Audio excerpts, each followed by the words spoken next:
welcome back. This is Into the World of ACDC, and I'm back in black with my ACDC original vintage t-shirt that I actually think I got before it was popular to do so. Anyway, this is great. The Back in Black song is great because I just did a lesson on open power chord shapes, and this helps you kind of find a good way to chain them together. And it uses some of the more some of the simpler ones, and just the move is nice, and obviously there's a cool little melody part in there too. So let's jump into it. The way we're going to start this, and you're going to want to get your document too, which is on Walker Guitar, is it starts with like an open E power chord, and the way I'm doing this is just kind of taking the first finger and I'm barring right over the second fret on the 5th and the 4th strings, with your open low E string in there as well.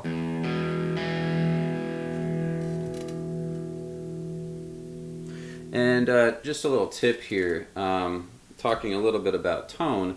You know, you're gonna, if you're trying to really emulate the ACDC sound and you don't have, you know, half stacks and such, you're gonna want to back the gain off, you know, to maybe like 6 or so, and it kind of just try to warm the amp up a little bit. You don't want this to be like a real, I mean, you can, I've played it for years this way, with like a lot of real saturated heavy metal distortion. It sounds cool, but it's not quite so authentic, you know, for their tone, which is just real gutsy, I guess. You know, it's just, there's a lot of tone coming through the amps, and whereas it is distorted, it's not super distorted to the point where you can't really hear like some of the chimey warmth of the power chords themselves. So just kind of a little suggestion there. So starts off with an E power chord, and these hits are very staccato. In other words, they're very quick and there's a lot of space between them, and so you're going to have to incorporate like a palm mute, a heel mute,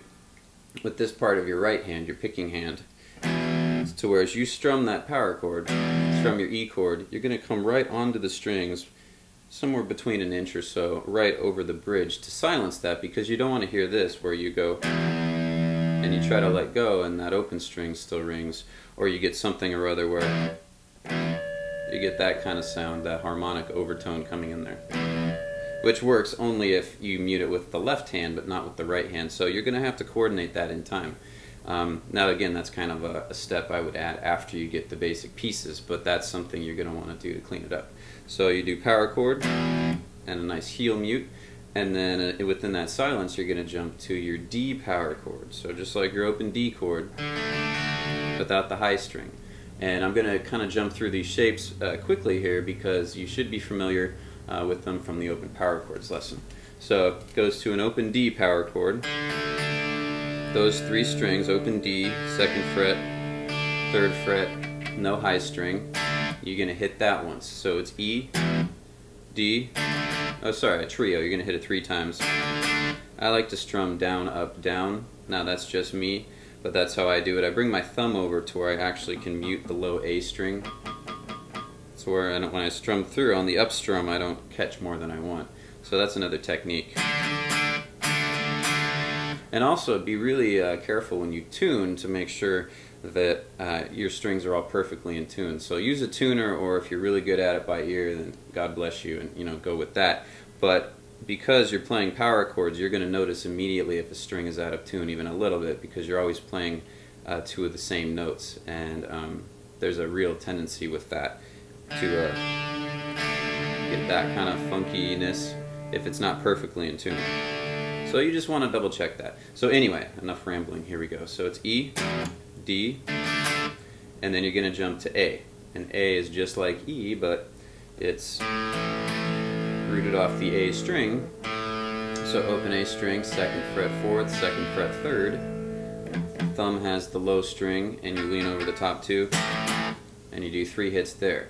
So ideally you should be laying into this pretty good, and you're training this hand to have a nice isolated approach to where you can get the notes you want and lean over the strings you don't want to hear. So this hand can lay into it and really rock. That's the idea. And so you already have the challenge of trying to do the heel mute in between each of those. Oops. And don't push too hard or you get that, which is cool as well. But so that's your little piece, beginning riff. Now you have a melody, which is a nice, that's kind of the hook where all of a sudden America was like, yes, this is the song. So the way that you're going to do this, what I think is comfortable is, and really it's just a pentatonic scale, but you're going to do 3rd fret on the high string, open string. So it's just 3, 0, next string up, 2, 0, next string, I use my 1st finger, and you're going to hit that note, 2nd fret, 3rd string, and you're going to shake it a little bit, and you want to ideally add what's called a pinch harmonic. I'll get into this with more detail in the future, but what it is you're trying to pick the string with the pick and your thumb at the exact same time to produce that kind of squealy noise, which sounds really cool, which is what he's got. In fact, I could probably use a tiny bit more gain to get that to react better. So those are the notes. It's 3, 0, 3, 0, 2, shake it a little bit if you can, and then pull off to 0.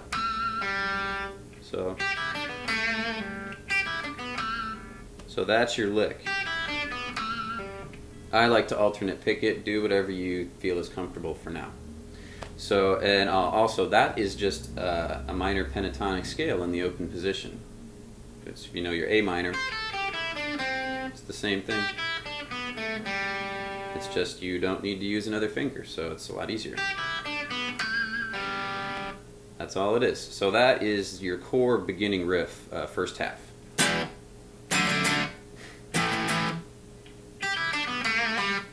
So there you go. Now, second piece does the same thing at the beginning,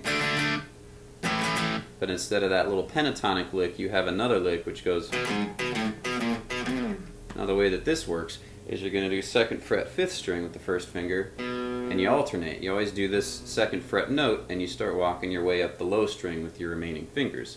So you're going to do 2, you're going to do 4 on the low string. Then you're going to go back to 2 and do 5. Then you're going to go back to 2 and do 6. And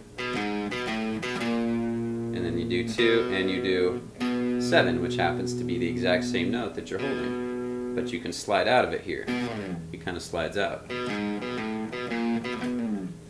4, 2, 5, 2, 6, 2, 7, slide out. So that is your ending piece to the first riff. So, and this is a lot easier with the documents and everything, so you might want to go and check that out.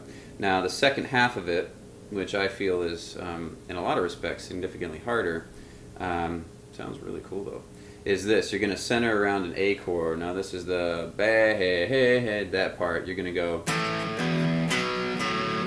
So the way you start is you do A power chord, jump right to an E power chord. So no heel muting or anything, just open strums. Then you do a B power chord.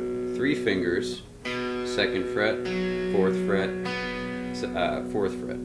So no middle finger. So 2nd fret A string, 4th, 4th. That's your B. Then you're going to lift off with your 1st finger and play that bass string open. So it's, you kind of alternate. It's a cool trick. It's a B power chord, then it's a B over an A. So it's A, B, B, A, B over A, back to B.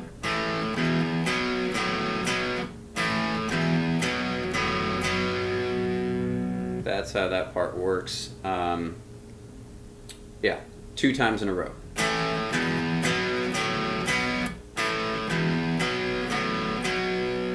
Then you have the second half of that, which is a G chord. Open G power chord. So if you need to reference your open power chords lesson, make sure you do that. And it's the version that we don't play the high string with. So you're going bass note, no A string, open 3rd and 4th strings, 3rd fret, 2nd string. That's your G version for this song. And then you pivot nicely, very convenient if you use your 3rd finger as a pivot point, to a D chord. D power chord, no high string. Then right back to your A version. G, D, A, bass note of the G, they shake it for effect, back to your A. So I grab the bass with my middle because I'm sort of pivoting between the A chord.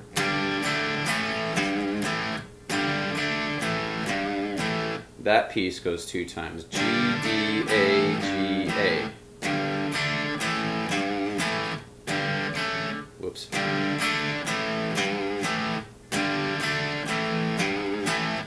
So the whole second section sounds like.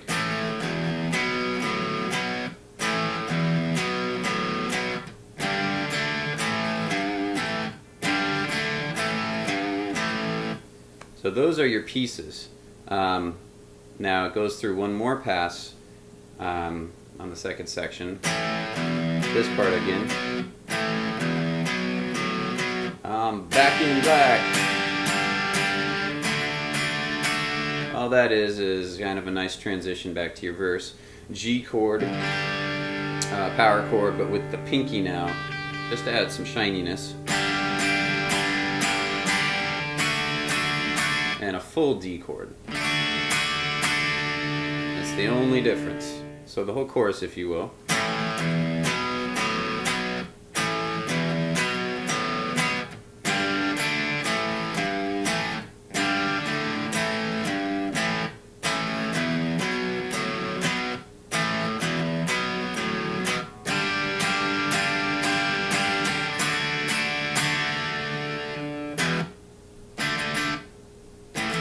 Back to your verse section.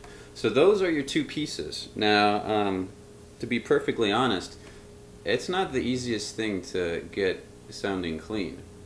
You know, in fact, I haven't played it in quite a while. I just wanted to film this because I dig the song a lot and I thought it would fit in. And you know, I'm finding, you know, it's even a little rocky for me. So there is a lot to be learned here on how to play cleanly and get your hands comfortable from jumping from one type of power chord to the next.